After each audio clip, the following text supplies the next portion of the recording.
네, 우리는 오늘 오전에 시편 55편의 말씀을 내 짐을 맡기라라는 제목으로 함께 나누었습니다.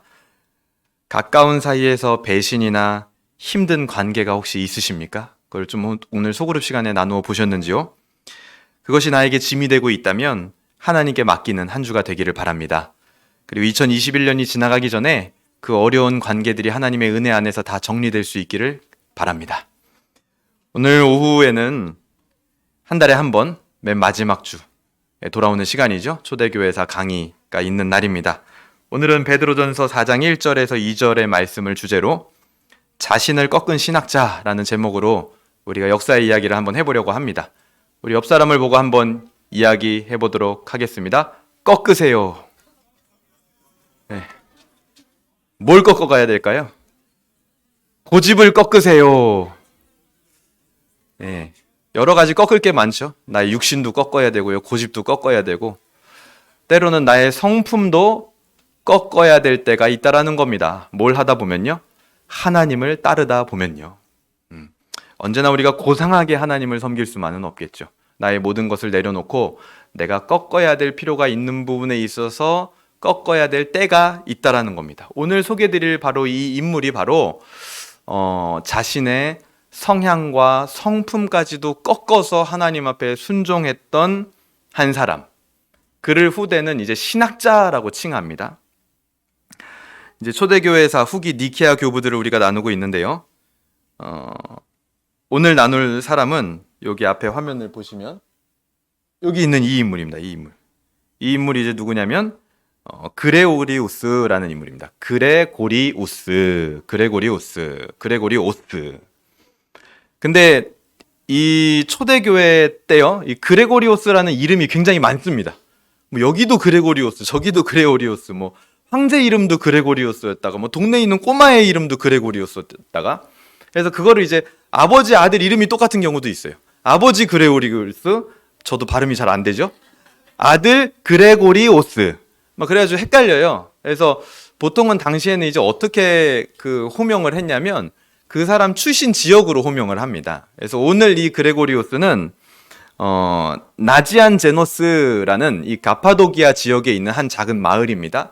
그 나지안제노스라는 지역의 그레고리오스를 말하는 거기 때문에 이 그레고리오스 이름 뒤에 나지안제노스라는 말을 붙입니다. 그래서 그레고리오스 나지안제노스라는 것이 마치 이름처럼 불리게 되는 사람입니다. 그래서 우리가 지금 여러 이제 교부들을 살펴보고 있는데요. 오늘은 그레고리오스로 들어가 보도록 합니다. 근데 들어가기 전에 우리가 오늘 읽었던 베드로전서 4장 1절에서 2절 말씀이 왜 오늘의 주제이냐? 그리스도께서 이미 육체의 고난을 받으셨으니 너희도 같은 마음으로 갑옷을 삼으라. 어떤 마음이 같은 마음이에요? 그리스도께서 육체의 고난을 받았던 그 마음으로 너희도 갑옷을 삼고 마음의 준비를 하고 있으라는 겁니다. 이는 육체의 고난을 받는 자는 죄를 그쳤음이니 그 후로는 다시는 사람의 정욕을 따르지 않고 하나님의 뜻을 따라 육체의 남은 때를 살게 하려 함이라라는 거예요. 하나님의 뜻을 따라 육체로 살아가는 남은 때를 살게 한다는 거예요. 무엇이요? 육체의 고난이요. 그러니까 거꾸로 얘기해 보면 육체의 고난이라는 것이 우리가 이 땅을 살아가면서 받는 고통과 고난이라는 것이 마냥 안 좋은 일인 것만은 아닌 것 같아요. 그렇죠? 왜냐하면 그것이 남은 우리 육체의 때를 하나님의 뜻을 따라서 살게 만드는 효과도 있다라는 겁니다. 그렇게 생각을 해보면 우리가 때로는 신앙생활 하면서 내가 일부러 육체의 고난을 받는 그 길로 가보는 것도 나쁘지 않은 거예요.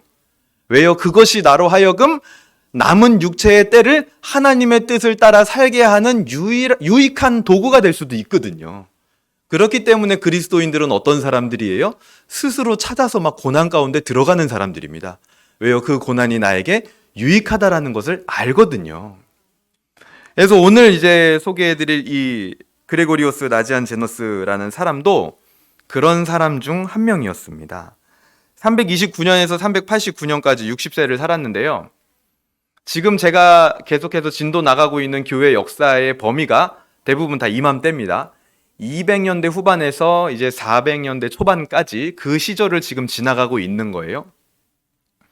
그러니까 예수님께서 승천하신 뒤에 약 한 300년이 흐른 거죠. 근데 그 300년 사이에 어떤 일들이 있었어요?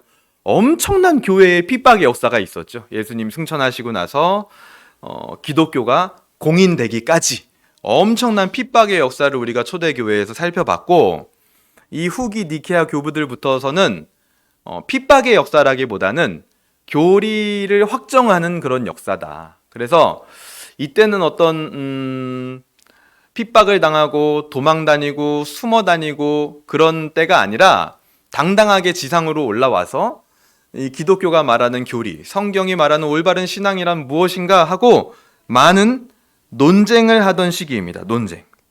당시에는 특히 삼위일체론하고 기독교의 기독론에 대한 논쟁이 많았습니다. 삼위일체. 하나님이 어떻게 존재하시느냐. 그리고 성자 예수님이 도대체 어떤 분이냐. 이 논쟁이 초기 기독교에 제일 많았습니다. 그래서 정통신앙을 고수하는 대부분의 이 교부들이요, 그 주장, 성경에서 말하는 그 주장을 관철시키고 이단적 사상에서 이기려면 어떠해야 될까요? 말을 잘해야겠죠, 말을. 기본적으로 논리를 당연히 자기 안에 자료를 가지고 있어야 되지만 그거를 잘 풀어내는 것도 엄청난 능력입니다. 근데 기본적으로 당시에 이제 교부들은 그런 능력이 있었던 사람들이에요. 대부분 이 당시에 활약했던 교부들은요. 웅변가족 기질이 있었다라는 거죠. 오늘 그레고리오스도 마찬가지입니다. 그리고 지난달에 우리 봤던 인물 기억하시나요? 요한네스라고 했던 그 사람의 별명도 뭐였어요? 크리스토스 토모스라고 해가지고 황금의 입이다 이렇게 말씀을 드렸죠.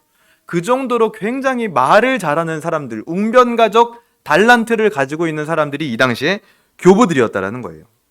그래서 이단 사상으로부터 교회와 성도를 보호하기 위해 계속되었던 논쟁이 바로 교리 논쟁이라는 거예요. 교리 논쟁.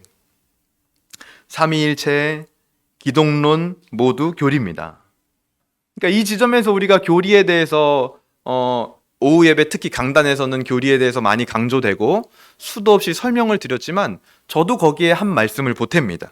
교리가 중요치 않다거나 필요 없다는 분들은 기독교의 역사에 대해서 전혀 무지한 분들이에요. 그러니까 기독교가 어떻게 형성되어져 왔고 어떻게 오늘날의 모습으로 만들어졌는지를 전혀 인식하지 못하고 있기 때문에 교리는 중요하지 않은 거야, 이 말을 하고 있는 겁니다. 왜냐하면 그 말을 하는 자기 자신도 교리 논쟁의 역사 위에서 지금 신앙생활을 하고 있는 거거든요. 발 밑을 못 보고 있는 거죠. 기독교의 역사는 교리의 역사다 이렇게 말해도 무방합니다. 굉장히 정확한 말이에요. 건전한 신앙을 추구하는 사람들이 불건전한 이단 사상을 경계하기 위해서 둘 사이의 차이점을 찾고 비성경적인 내용을 찾아서 경계선을 딱 긋게 됩니다. 그 경계선이 뭐냐면 교리예요, 교리. 그러니까 그게 우리에게 필요 없는 걸까요? 그게 없는 순간 경계선이 무너져 버리는 거예요. 뭐가 건강한 건지 뭐가 불건전한 건지 구분이 안 되어 버리는 겁니다. 그러니까 그 경계선은 우리에게 어떤 거다? 매우 유익한 거다. 우리를 올가매는 게 아니라 오히려 우리를 지켜주는 것이다. 구분하게 하는 것이다 라는 거예요. 그런데 왜 우리가 이 교리라고 했을 때 약간 기존 한국 교회 성도들이 어떤 불편한 마음과 좀 그거는 뭔가 왠지 뭐 인간이 만들어낸 것 같다라는 어떤 느낌을 왜 가지고 있느냐, 역사 가운데 돌아보면 로마 카톨릭주의자들, 저는 로마 카톨릭주의자들이라고 부릅니다. 로마 카톨릭이라고 부르면 마치 그걸 하나의 어떤 뭐로 인정해주는 것 같은, 기독교의 분파로 인정해주는 것 같은 느낌이 있기 때문에 그냥 그들은 주의자들입니다. 주의자들. 로마 카톨릭주의자들이 교황제도나 로마교회 시스템을 지키기 위해서 만들었던 성경과 무관한 교황령이나 로마 카톨릭 법 같은 것들이 있어요. 그러니까 그런 거랑 오늘 우리가 말하는 교리랑 지금 헷갈리고 있는 거예요. 그 두 가지는 질적으로 다른 겁니다. 교리를 그런 것들과 동일선상에서 놓고 생각하는 분들이 있는데, 교리는 교단이나 교파가 로마 카톨릭처럼 교권을 독차지하기 위해서 만든 것이 아니라 이단들의 불건전한 사상에서 정통 신앙을 지키다 보니까 정리된 성경 안에서 도출된 가르침이다라는 것을 우리는 분명하게 인식하고 있어야 됩니다. 그러니까 교리가 만들어진 목적에 대한 분명한 인식이 우리에게 있어야 된다는 거예요.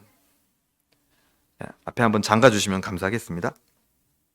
그레고리오스도 이런 진리 논쟁에 동참을 했고, 특히 이 그레고리오스가 철저하게 사수했던 것, 제일 일선에서 싸웠던 게 뭐냐면 삼위일체 논쟁이었습니다.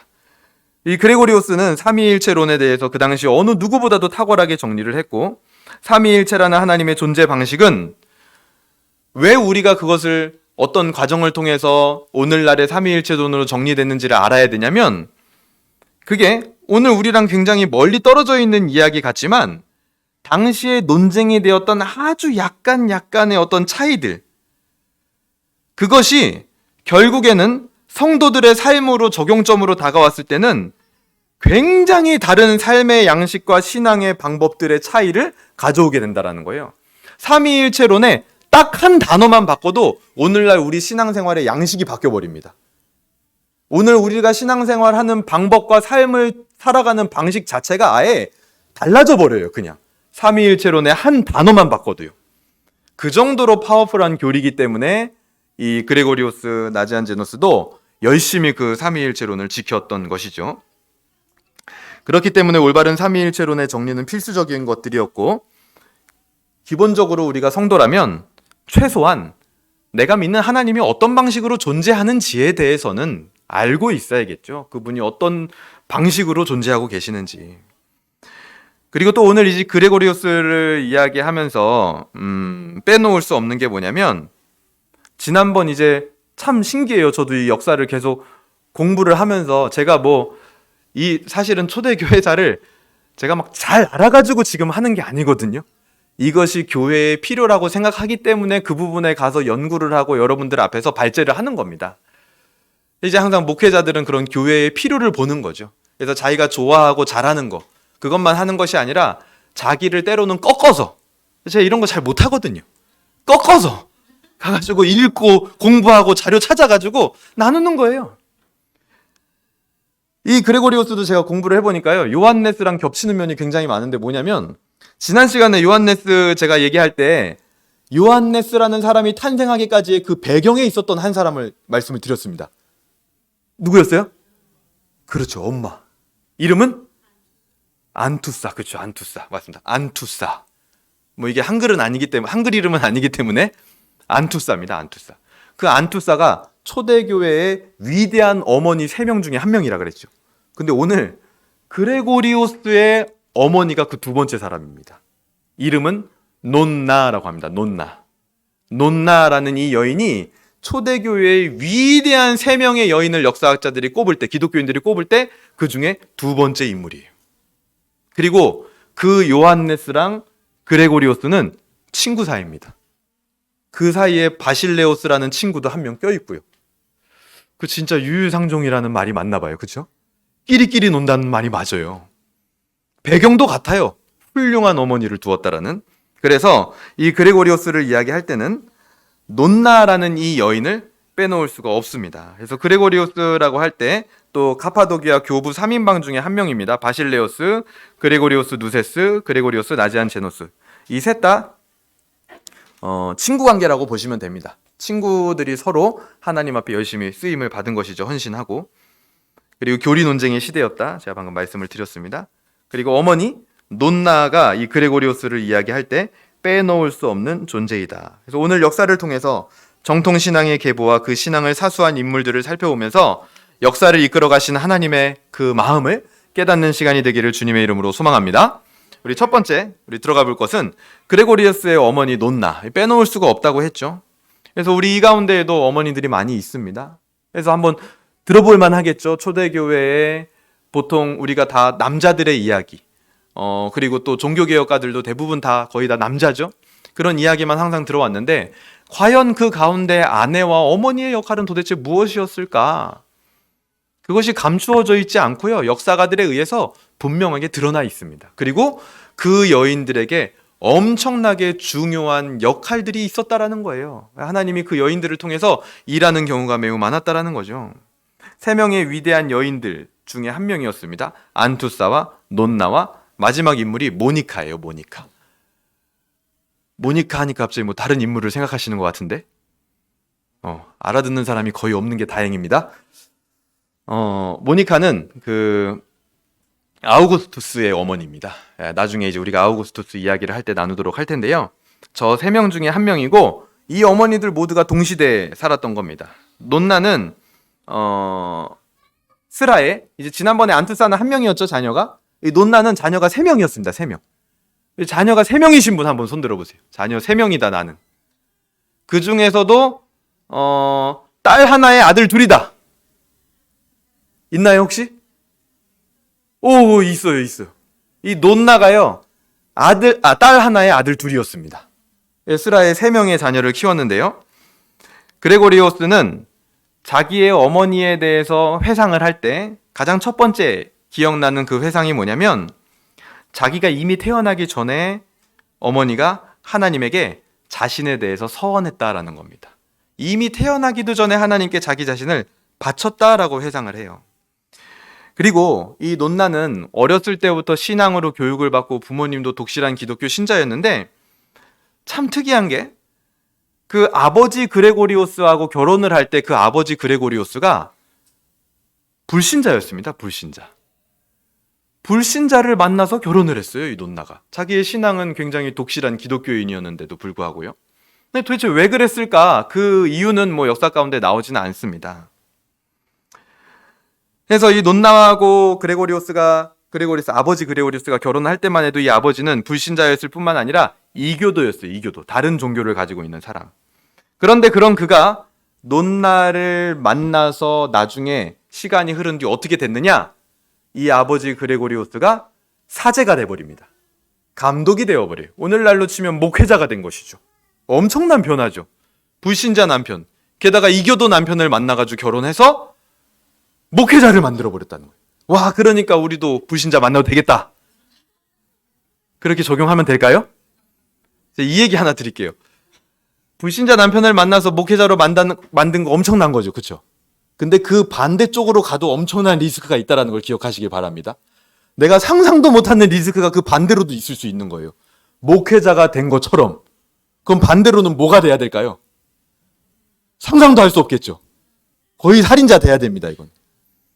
그렇기 때문에 오늘 이 얘기는 이미 결혼을 하셨는데 아직 나의 남편이 교회로 나오고 있지 않은 분들이 한번 참고를 하셨으면 좋겠고, 우리 청년들이 괜히 또 이런 거에 도전의식 생겨가지고 나도 오늘 불신자 남편을 만나서 목회자로 만들리라. 한 50년이 걸릴 겁니다. 근데 이 그레고리오스가 어쨌든 논나를 만나서 사제가 되게 됩니다. 그만큼 가장 먼저 논나는 아버지 그레고리오스를 전도했고 또 아들 그레고리오스를 서원하여 하나님 앞에 바치는 그런 양육을 했습니다. 그야말로 이 논나는 가장 먼저 가족을 전도했다라는 거예요. 가족을 전도했다. 근데 어떻게 했을까요? 궁금하시죠? 이 가족을 도대체 어떻게 전도했을까? 가족 전도하기가 이게 쉬운 일이 아니잖아요?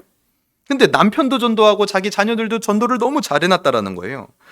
그레고리오스의 회상을 보면 어머니가 어떻게 전도했는지 답이 나오게 되는데요. 그레고리오스는 이렇게 이야기를 했습니다. 우리 앞에 그레고리오스가 한 말인데요. 같이 한번 읽어볼까요? 좀 어려운 말이 될 수도 있는데요. 시작!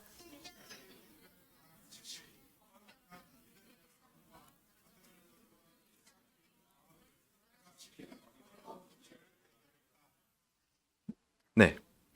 이게 무슨 말인지 이해가 가시죠? 신적인 일들에 관한 지식, 하나님에 대한 지식과 엄격한 믿음의 삶, 그리고 반대편에 가정을 돌보는 일상적인 과업, 예를 들어서 우리가 빨래하고 설거지하고 밥하고 아이들을 가르치고 하는 그런 모든 일들이겠죠. 그 두 가지를 결합시키는 어려운 문제를 해결한 분이 우리 어머니였다. 그레고리오스가 봤을 때도 그렇게 보인 거예요. 우리 어머니는 참 하나님을 알아가는 데와 그리고 믿음의 삶을 살아가는 데와 일상의 삶을 살아가는 데 있어서 그 어려운 것들을 조화롭게 잘 결합시키면서 살았다라는 거예요. 가정과 교회, 공예배와 삶의 예배 사이에서 균형을 잃지 않았다라고 회상을 하는 겁니다. 그것이 그레고리오스가 어렸을 때부터 본 것이죠. 그리고 이 논나는 가정을 천국처럼 꾸미는데도 게으르지 않았다라고 합니다. 그러면서도 동시에 예배와 구제에도 얼마나 헌신적이었는지 각별하게 회상을 해요. 누가요? 아들 그레고리오스가요. 제가 다 그렇게 되시라는 말씀이 아니라 아들이 그렇게 회상을 했다는 말입니다. 아들이. 실제로 본 거예요. 아들이 어렸을 때부터. 그 어머니에 대하여서. 그레고리오스는 그의 어머니를 이야기할 때요, 또 한 가지 하는 얘기가 있는데 그게 뭐냐면 그 어머니는, 우리 엄마는 기도가 효험이 있음을 확신하는 사람이었다. 기도가 진짜 능력이 있다라는 것을 믿었다라는 거예요. 자기가 어머니를 봤을 때도 우리 엄마는 진짜 기도에 능력이 있다라고 믿고 기도를 하는 것 같아. 그러려면 어떻게 했을까요? 무슨 일이 있을 때마다 가장 먼저 기도를 하는 모습을 아들이 봤겠죠. 본 겁니다. 그 모습을 실제로. 그러니까 그렇게 회상을 하는 거예요. 그렇기 때문에 기도의 논란은 게으르지 않았고, 기도를 통해서 여러 어려운 일들을 극복하고 자신의 마음을 철저히 다스렸다라고 기록을 하고 있어요. 그래서 이 그레고리오스가 말하기를, 생각해 보니까 나는 어렸을 때 어머니가 푸념하는 거, 불평불만을 막 늘어놓는 거, 줄줄줄 늘어놓는 거를 한마디도 들어본 적이 없대요. 그러니까 그레고리오스가 성인이 돼서 사회에 나갔을 때 누가 푸념하는 얘기를 들으면 충격받겠죠. 뭐야, 저 불평, 저게 뭐지? 처음 겪어보는 일인 거예요. 가정 안에서 한 번도 겪어보지 못한 일인 겁니다. 어머니가 뭔가 푸념을 막 늘어놓는 그 일을요. 그런 정도로 기도하는 사람이었다라는 거예요. 그리고 이 그레고리오스뿐만 아니라 그 논나가 키웠던 딸의 이름은 고르고니아라는 딸인데요. 그 딸이요, 어머니하고 그대로 빼닮게 됩니다. 나중에 성인이 되었어요. 결국 이 논나의 가정, 그러니까 아버지 그레고리오스부터 시작해서 논나, 그리고 그레고리오 아들, 그리고 오늘 얘기했던 고르고니아, 그리고 또 한 명의 아들, 이 가족 전체 5가족이요. 이들이 뭐 원했던 건 아니지만 이 가족 전체가 나중에 로마 카톨릭 주의자들에 의해서 성자 칭호를 다 받게 됩니다. 가족 전체가요. 그래서 우리가 뭐 성자로 숭배하자 그런 건 아니지만 그만큼 그 당시 사람들에게 존경받는 가족이었다라는 거예요. 근데 그 중심엔 누가 있어요? 논나라고 하는 어머니 여인이 있는 겁니다. 가족을 전도하고 정말 믿고 기도하고, 그렇게 믿고 기도했기 때문에 불평이 나올 수 없는 거예요. 왜요? 하나님을 신뢰하고 믿으니까요. 그리고 교회에서만 시간을 보내는 분이 아니라 가정도 천국과 같이 내가 진짜 들어가고 싶은 가정을 만들어 놓고, 그러면서도 동시에 교회에서도 나는 가정을 돌봐야 되니까 교회 일 못합니다, 이게 아니라 교회에서도 얼마든지 헌신적인 그런 인물로 그레고리오스 아들의 눈에 그렇게 비춰졌다라는 거예요. 아들의 눈에. 그게 중요합니다. 그게 아들의 눈에 그렇게 비춰졌다라는 거죠. 그래서 그 논나를 이 역사가들은 그냥 여인이라고 표현을 안 하고 영웅적인 여인이었다 이렇게 표현을 합니다. 한 여인이 한 가문을 바꿔놓게 됐다라는 거예요. 논나는 이렇게 얘기합니다. 자녀는 하나님으로부터 온 선물이지 우리의 것도 아니고 우리를 위한 존재도 아니다. 이게 그 논나의 이제 양육의 철학이었겠죠. 오늘 우리가 이 논나의 이야기를 보면서 무엇을 한번 적용해 볼 수 있을까요? 생각해 볼 수 있을까요? 우리 교회는 지금 수요일 공예배 외에는 어떤 다른 뭐 금요일 기도회라든지 혹은 매일 철야라든지 그런 기도회가 없습니다. 왜 없을까요? 하기 어려워서? 아니 뭐 하기 어려워서 뭐 어렵다고 안 하고 뭐 쉽다고 한다는 기준이었으면은 진작에 매일매일 예배 드렸겠죠. 그렇죠? 목사님이 저번부터도 계속 막 내년에 각오하라고 막 말씀을 막 하고 계시잖아요. 쉽다고 할 것이었고 어렵다고 안 할 것이었으면 우리는 진작에 매일매일 예배를 드렸겠습니다. 근데 하지만 지금 수요일 공예배 외에 다른 기도회나 예배가 없는 그 이유는 바로 다른 것이 아니죠. 그 신앙으로 가정을 지금 섬기고 돌보라는 것이죠. 예배하듯이 남편을 섬기고 봉사하듯이 자녀를 대하고 가족들과 시간을 보내며 삶으로 섬기라는 것입니다. 오늘 그레고리오스가 자기의 어머니 논나를 그렇게 회상을 했잖아요.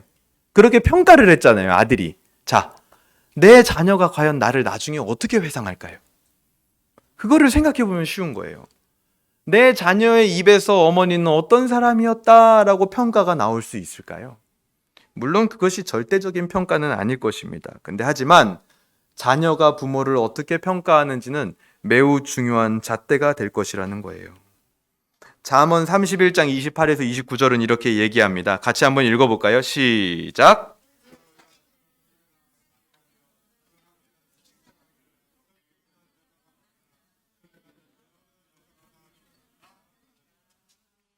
자식들이 일어나 살해하며 남편은 칭찬하기를 덕행이는 여자가 많지만 그대는 여러 여자보다 뛰어나다. 물론 잠언에서는 이 여인이 지혜를 의인화한 겁니다. 하지만 이거를 그냥 우리가 있는 그대로 받아들일 때 뛰어난 여자, 지혜가 있는 여자는 자식과 남편에게 칭찬받는다라는 거예요. 가족들이 먼저 알아본다라는 거죠. 그 뒤에 뭐라고 나와요? 고운 것도 거짓되고 아름다운 것도 헛되나 오직 여호와를 경외하는 여자는 칭찬을 받을 것이다. 논나의 중심도 바로 이거였어요. 자녀를 양육할 때도 하나님에게 바치는 거예요. 하나님 중심으로. 남편과 결혼 생활을 할 때도 남편을 전도하는 거예요. 남편에게 하나님을 알려주고 조언하고 일러주는 겁니다. 가정을 그렇게 섬기는 거예요. 그러면서도 구제하고 예배하는 일들을 멈추지 않았던 논나의 중심에는 하나님을 경외하는 마음이 있었다라는 거죠.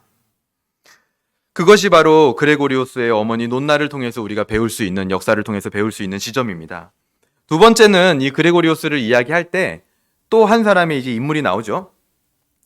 오리게네스라고 하는, 우리가 이미 초대교회 니케아 이전 시대에 나왔던 교부 중에 한 명인데요. 오리게네스의 영향을 이제 그레고리오스가 많이 받았습니다. 이 오리게네스라고 하는 사람은 그 수도원 운동, 중세 수도원 운동을 하는 사람들의 거의 정신적 지주였다. 수도원 운동이 좋은 건 아닙니다.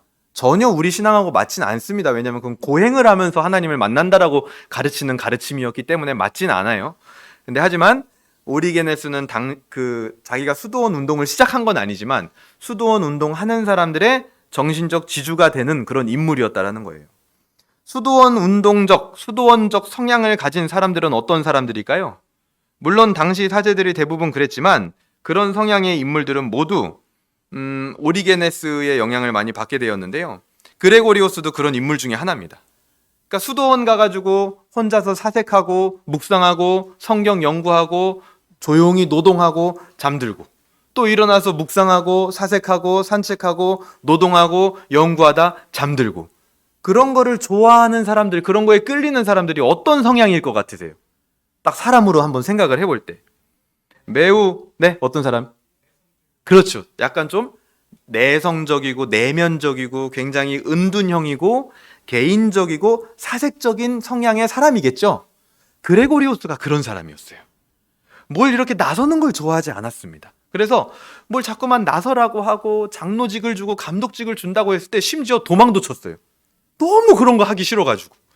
그냥 오로지 그레고리오스는 나 혼자서 저기 수도원에 가가지고 아침에 하나님을 묵상하고 기도하고 성경을 연구하고 그거를 또 친구들과 나누고 그리고 일정의 노동을 하면서 그렇게 그냥 사는 거, 그거를 간절히 평생에 바랬던 사람이에요.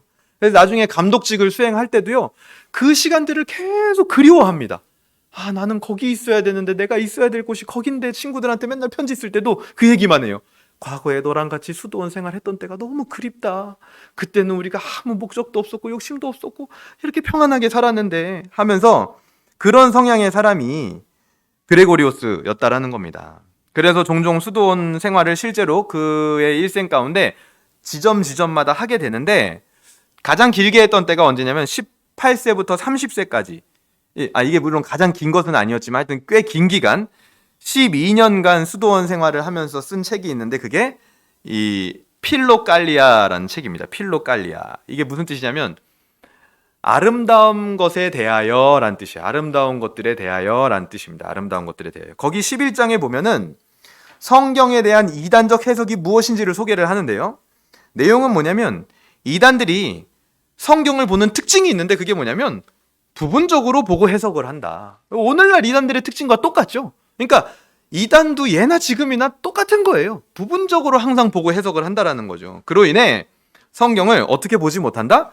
오늘 우리의 용어로 하자면 통전적으로 보지 못한다라는 오류를 지적을 합니다.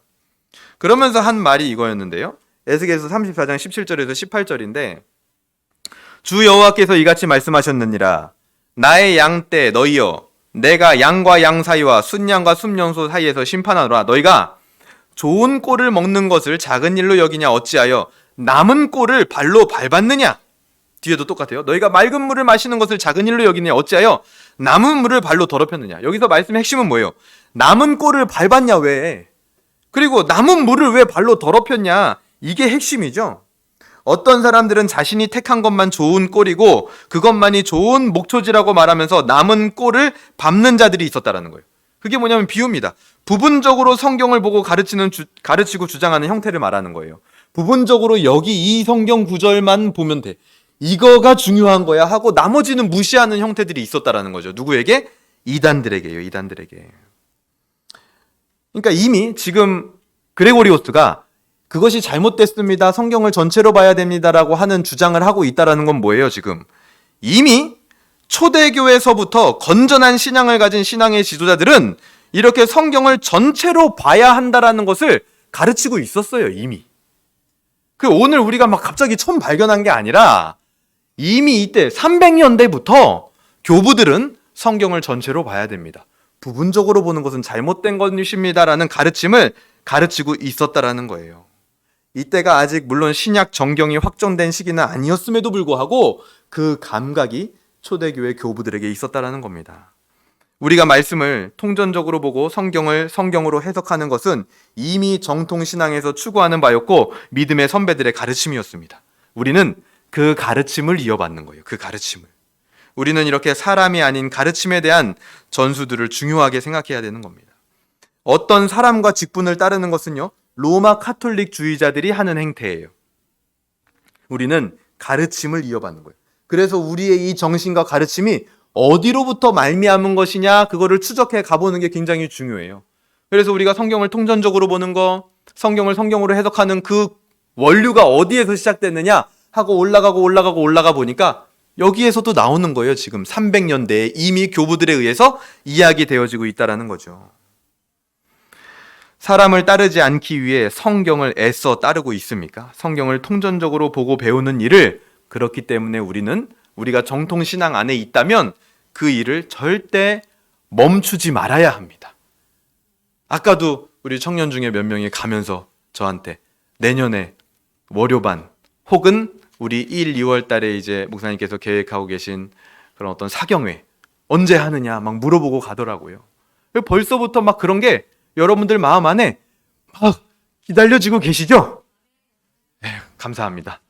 성경을 그렇게 통전적으로 보는 일을 멈추지 말아야 돼요. 평생에 해야 되는 일입니다.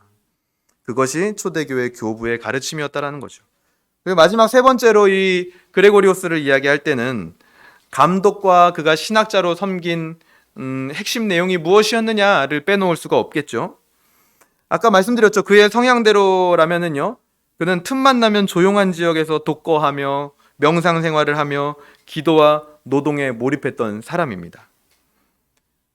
그리고 훗날에도 이 시간을 막 그리워해요. 그런데 어느 날 이 그레고리오스의 그런 성향과 정반대로, 그러니까 그레고리오스는 정말 제가 봤을 때는 부모를 잘 만난 사람이다, 진짜. 그래서 여기 지금 이름이 올라와 있는 게 아닌가 그런 생각을 해보는데요. 어느 날 그렇게 살고 있었어요. 막 혼자서 묵상하고 독거하고 막 혼자 즐거운 거예요. 부모님은 얼마나 보면서 속이 탔을까요? 근데 어느 날 이제 부모님한테 인사를 드리려고 집에 방문을 했는데 전혀 뜻밖의, 자기는 원치도 않았는데 아버지가 따라오라 해서 따라갔더니 그 자리에서 바로 교회 앞에 데려가서 장로로 임명을 해버려요. 얼떨결에 장로가 돼버렸어요. 그냥 자기는 원치도 않았는데. 이때가 361년이거든요. 그러면 그레고리오스 나이로는 30대 초반입니다. 그러니까 이때 당시에 장로가 됐다라는 것은 오늘날 이제 다스리는 장로를 의미하기보다는 이제 가르치는 목회자로서의 장로를 말하는 거죠. 그러니까 우리 정서로는 그렇게 장로를 막 데려와서 억지로 시키고 막 임명을 막 해버리고, 그게 이제 우리 정서로는 맞지는 않지만 당시에는 굉장히 빈번한 일이었습니다. 그냥 누구 데려와가지고 잘하는 사람 있으면, 지역에 소문난 사람이 있으면 그냥 잠깐 와보라고 하는 거예요. 그리고 데려와서 그냥 막 감독시켜버리는 거예요. 그런 일들이 빈번했고 회중들의 다급한 요구가 있을 때는 그것을 하나님의 뜻으로 간주하는 경우도 굉장히 많았다라고 합니다. 그래서 이 그레고리오스가 그때부터 감독이 돼서 교회를 섬기기 시작합니다. 얼떨결에 진짜 목회자가 된 거죠. 당시에는 로마 황제의 교권 침해가 굉장히 빈번하게 일어나던 시기였습니다. 황제가 교리에까지 막 관여를 하는 거예요. 그래가지고 콘스탄티우스 2세가 삼위일체 교리 중에 한 단어가 있습니다. 동일 본질과 유사 본질 중에 무엇을 채택하냐, 그게 이제 굉장히 큰 문제가 되었다라고 제가 전에도 말씀드린 적이 있는데 거의 지금 기억이 안 나시는 것 같고, 그 단어가 있어요. 유사 본질과 동일 본질. 근데 이 황제가 원하는 건 뭐였냐? 유사 본질이에요. 뭐가 유사하냐? 하나님과, 그러니까 성부 하나님과 성자 하나님 사이가 유사한 것이다. 유사하다라는 말은 동일하다는 건 아니죠. 그래서 정통신앙은 동일 본질이다 이렇게 얘기합니다. 근데 황제는 지금 뭘 원해요? 유사한 본질이다 이렇게 바꾸자고 하는 거예요. 그래서 각 교회의 감독들을 불러다가 억지로 사인을 하게 만드는 일들까지 막 벌어져요. 황제가 교리에 지금 침해를 하고 있는 거죠. 그래서 그의 부친 그레고리오스도 이제 어머니에게 전도돼가지고 목회자로 섬기고 있는데, 그런 일이 있다 보니까, 그런 요구를 받다 보니까 자기 아들 그레고리오스를 급하게 부른 거예요. 그래가지고 자기가 혹시 그거에 반대해서 예를 들어서 무슨 일을 당할 경우 교회가 공석이 될 수 있으니 아들을 급하게 감독으로 세운 겁니다. 유사 본질을 선택하는 거. 유사한 것이다. 그것이 무엇이 문제가 될까요? 유사하다라는 것은 엄밀히 말하면 결국 질적으로 다르다라는 것이죠. 여기 왼쪽에 있는 이 부분입니다. 유사하다. 예수님과 성부 하나님이 질적으로 다르다라는 거예요. 이 한 단어, 유사본질이라는 그 단어의 채택으로 인해서 성자 예수님은 성부 하나님과 동류, 같은 유형이지만 등급이 낮은 신성을 가지고 있는 존재로 여겨지던가, 아니면 유사하지만 같지는 않고 다른 신적 존재가 되든가 하는 결론을 낳게 돼요. 뭐라고요? 다시 정리해 볼게요. 유사 본질이라고 하면 예수님이 하나님보다 낮은 등급에, 그러니까 등급이 있는 거예요. 하나님이 1등, 예수님이 2등 같은 그런 낮은 등급의 신성을 가지고 있다라고 하던가, 아니면 하나님과 예수님이 뭐 등급이 있는 건 아니지만 아예 둘 다 다른 신이다 하던가, 그런 식으로 이 신앙 고백이 정리가 되어 있습니다. 유사 본질이라는 걸 선택을 하면요. 등급이 낮은 신성을 가진 존재였다라고 여기면 그것이 어떤 이론으로 확장되어져 가냐면, 예수님은 원래 등급이 낮았어요. 근데 하지만 삶의 노력과 경건과 도덕성으로 하나님과 거의 동급의 신앙을 나중에는 소유하게 되었다라는 가르침으로 이어지게 됩니다. 그래서 결국 그렇기 때문에 성도들도 어떻게 해야 되냐? 예수님과 같이 노력과 경건과 도덕성으로 비슷한 수준의 신성에 참여하게 되는 것이다 라는 데까지 나가게 되는 거예요. 말이 좋아 보여도 반대로 말하면, 그렇게 노력과 경건과 도덕성이 뒷받침되지 않으면 신성에 참여할 수 없다라는 것이고, 그것이 구원론에까지 영향을 주게 되는 겁니다. 만약에 그것이 채택됐다면 오늘 우리는 어떤 신앙생활을 하고 있을까요? 자유라고는 전혀 없는, 나의 행위와 공로, 봉사, 이런 것들에 굉장히 얽매여 있는 그런 신앙생활을 하고 있겠죠. 정죄감이 있는, 그리고 항상 무엇을 해야만 나의 구원이 안전할 것 같은 그런 압박 속에서 우리는 신앙생활을 하게 된다라는 거예요. 뭘 하면요? 저 유사본질을 선택하면요. 기도하는 것도 자유롭게 하는 게 아니에요. 반드시 그 시간에 나와서 기도하지 않으면 나의 구원에 영향이 받는 것이라는 평가를 받게 됩니다. 예배에 나오지 않으면 내 구원의 영향, 너는 지금 구원에 문제가 있는 사람이라고 평가를 받게 되는 거예요. 나의 어떤 행위로서 내 구원이 결정되어지는 데까지 가게 된다는 거예요. 뭘 선택하면요?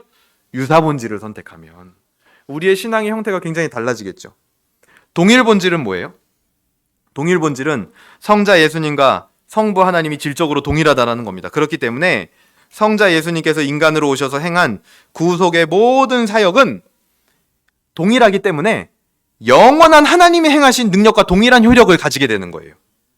그래서 그 효력은 그야말로 전지전능하고 영원한 효력이 되는 겁니다.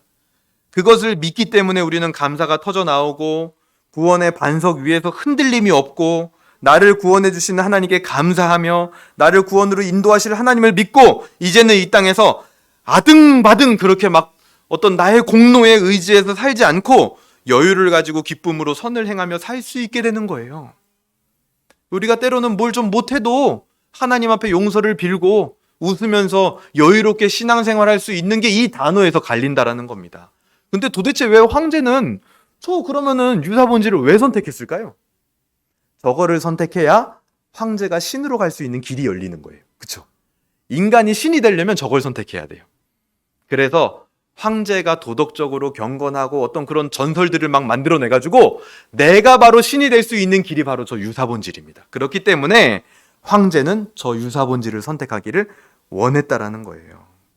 단어 하나의 차이가 성도의 삶의 질을 완전하게 다르게 만들기 때문에 교리 논쟁의 단어 선택은 매우 중요한 것이고 우리 믿음의 선배들이 포기하지 않았던 겁니다. 이 삼위일체 논쟁에서 그레고리오스는 학자적인 면모를 발휘해서 명쾌하게 이단 사상들을 대적하고 교회와 성도들을 지켜나갔고 니케아 범종교회의에서 결의된 니케아 신앙고백, 삼위일체, 동일본질 이것을 지켜나가게 됩니다.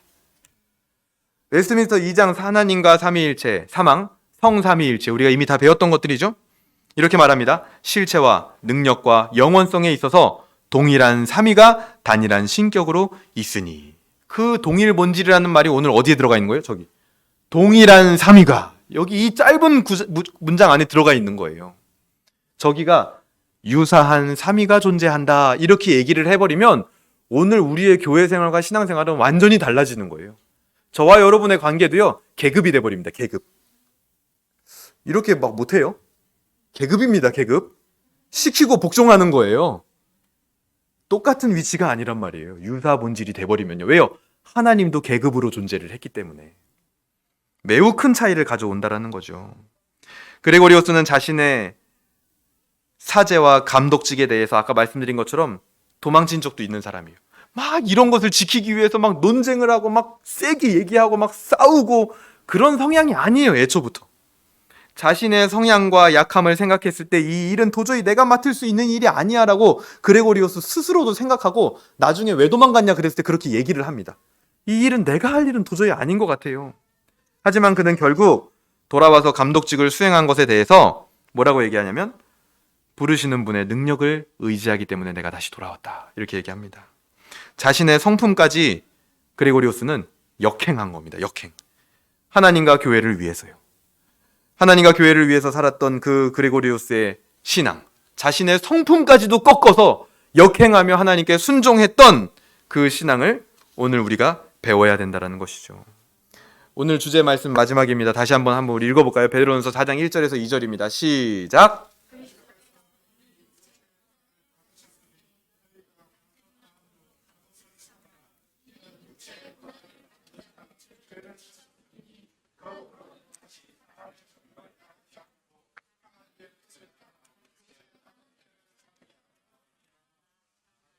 이거 세 번역으로 하면 이겁니다. 그리스도께서는 육신으로 고난을 받으셨습니다. 여러분도 같은 마음으로 무장하십시오. 육신으로 고난받는 사람은 이미 죄와 인연을 끄는 것입니다. 이제부터는 육신으로 살아갈 남은 때를 인간의 욕정대로 살지 말고 하나님의 뜻대로 살아야 합니다. 이렇게 번역을 합니다. 그야말로 그레고리오스는 자신이 그런 일을 섬기는 것 자체가 자신에게 굉장한 육체적 고난입니다. 그런 거 있잖아요, 우리도. 나하고 너무 안 맞는 일, 진짜. 이거는 도저히 내가 할 일이 아니야, 진짜. 제발 날 시키지 마 했는데 꼭 그 나를 부르죠, 목사님이. 그쵸? 제발 나는 아니길 했는데 전화가 오죠, 그 주에. 그레고리오스도 그런 거예요. 이건 진짜 내가 할 일이 아니야. 근데 아빠가 나를 불러가지고 감독으로 세워버리는 거예요. 엄청난 고난인 겁니다. 근데 그 고난을 예수 그리스도의 길을 따라 하나님의 뜻을 따라서 육체의 남은 때를 다 그 고난의 길로 따라가며 사는 것에 순종했다라는 거예요. 오늘 이 역사 가운데 나타나는 하나님의 마음은 무엇입니까? 역사의 주권자는 하나님이십니다. 그래서 역사는 하나님의 역사예요. 하나님의 역사는 곧 사람의 역사입니다. 하나님의 사람의 역사라고 봐도 무방하겠죠? 초대교회의 역사가 무엇을 중심으로 흘러가고 있습니까? 계속 제가 어떤 인물들을 소개해드리고 있잖아요. 사람을 중심으로 흘러가는 겁니다.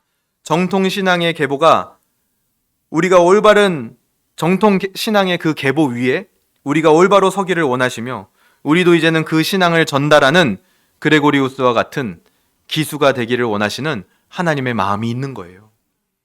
때로는 우리가 예배하리라 혹은 교제하리라 이것을 하나님께서 우리에게 섭리로서 주신 것이죠. 그렇게 믿으시죠? 근데 어떤 분은 나는 교제하는 게 좀 너무 내 성향하고는 좀 안 맞아. 나는 내년에는 그냥 좀 조용히 있어야겠다 그냥. 그 성품을 꺾으시길 바랍니다. 그레고리오스도 굉장히 괴로운 사람이었어요. 앞에 나가서 그렇게 하는 게. 근데 그 그레고리오스가 그 자신의 성품을 꺾어서 하나님 앞에 순종했을 때 역사는 일어나는 것입니다. 어떻게 적용할 수 있을까요? 가정에서는 여러분 어머니 논날을 기억하시기 바랍니다. 자녀들에게 어떤 회상을 내가 남길 것인가? 여러분들이 한번 때로는 자녀에 매여 보세요. 자녀가 여러분들에게 막 매여 있는 것처럼요. 저 자녀가 나를 나중에 어떻게 평가할까? 나중에는 우리가요. 지금은 우리가 막 자녀들을 개혁시키느라 막 바쁘지만 내가 나중에는 자녀에게 개혁이 대상이 될 수도 있는 거예요. 어떻게 기억할까요? 그 자녀가 나의 이 지금 전성기를요. 두 번째, 그레고리오스의 권면대로 말씀은 통전적으로 보는 일을 멈추지 말아야 됩니다. 경건 계획, 연말인데 세우고 계십니까? 내년에 어떤 통전적으로 말씀을 보는 일을 하려고 계획하고 계십니까? 세 번째, 감독으로 봉직하며 유사 본질과 동일 본질을 사수하였기에 우리가 누리는 신앙의 유익은 말로 다 할 수 없습니다. 하지만 이런 일이 그의 성품은 아니었습니다. 우리도 나의 육체와 성품까지 꺾어서 신앙을 위해 순종해야 할 것은 무엇입니까? 하고 생각해 봤으면 좋겠습니다. 말씀을 마치도록 하겠습니다. 아타나시오스도 그랬고 요한네스도 그랬고 그레고리오스도 그랬던 것처럼 이들은 모두 일정 기간 가정에서든지 수도원에서든지 준비되는 시간을 가졌습니다. 그 준비는 어떤 인간적인 준비나 자기 개발이 아닙니다. 바로 우리 주 예수 그리스도를 더욱 깊이 만나고 경험하는 알아가는 시간이었습니다. 믿음의 선배들의 결과물들을 보며 우리는 때로는 막 이런 걸 보면 논날을 특히 볼 때 막 낙심이 되죠, 진짜. 와, 어떻게 자녀가 부모님을 평가하는데 우리 엄마 아빠는 불평불만을 한 번도 안 한 사람이야. 그 낙심이 안 되세요? 저는 이걸 보면서 와, 난 이미 글렀다 진짜. 그런 생각이 사실 들었거든요. 때로는 우리가 낙심이 되고 나랑은 너무 먼 위대한 인물의 얘기로 느껴질 수도 있습니다. 근데 하지만 그들을 훈련시킨 하나님이 오늘 나도 훈련시키고 있다는 사실을 잊지 마시길 바랍니다. 하나님께서는 오늘 우리도 그렇게 훈련시키기를 원하십니다. 처음부터 차근차근 우리도 예수 그리스도를 알아가는 데서부터 시작을 하면 됩니다.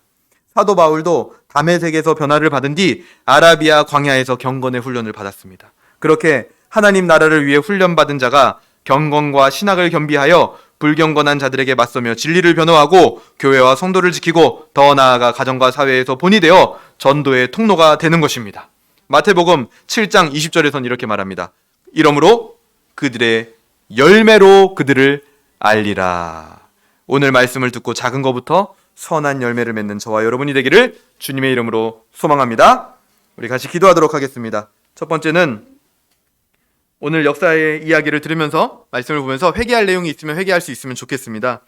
내가 가정에서 특히 회개해야 할 것, 그리고 내 경건 계획에 대해서, 그리고 내 성품이나 어떤 나의 환경을 핑계 삼았던, 꺾지 못했던 부분들이 있다면 회개해야겠죠.